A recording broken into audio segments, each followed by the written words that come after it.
What is happening, guys? It is Lee back here again, and this week I figured I would do a cheeky little food prep video for you. So here today we are going to make some old El Paso chili. How lovely. Right, so for this one, I like to prep my food so I can have lunches easily accessible to me in the week.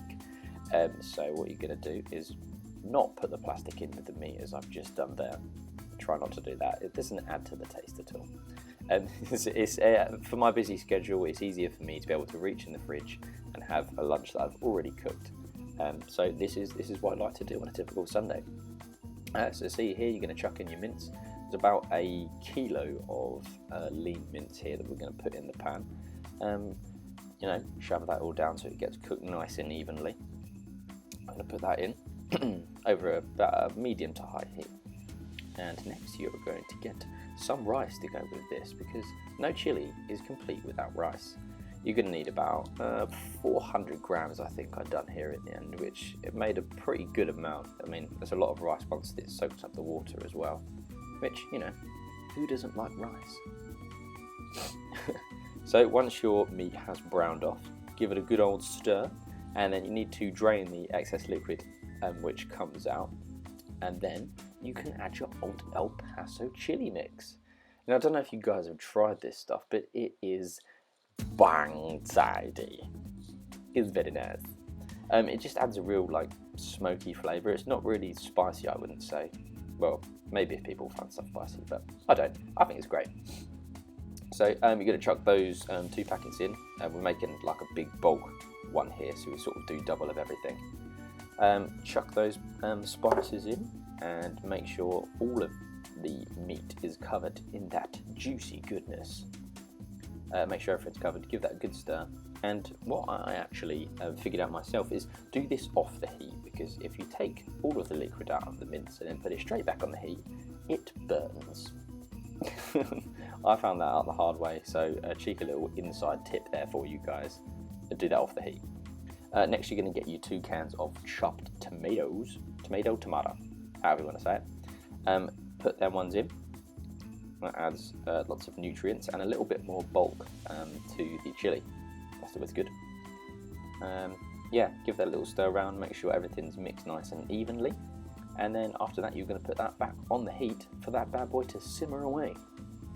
You need to simmer that for about 15 minutes-ish. So that goes back on. And in the meantime, you need to get your rice going on. So I just stick some boiling water in here, roughly right up until the top, and then stick that on a high heat, and then it should bubble away nicely. I had to get this in there because when my pan gets hot, it likes to do a little dance. Look at it go. I'm such an idiot. Okay, the rice is cooking lovely there now, along with the mince. And you can see it's looking a lot more like a chili now. Lovely, lovely, lovely. So next, once that has been going for about 10-12 minutes-ish, then you're going to put your red kidney beans in. This is going to add a lot more protein to your dish and lots of fibre too. And who doesn't want more fibre? It's always good. Got to get them vegetables in. So you're going to put 2 cans of that in as well, like I said, because we're making double the portion. So those bad boys go in. Give it a good old stir to make sure everything is covered.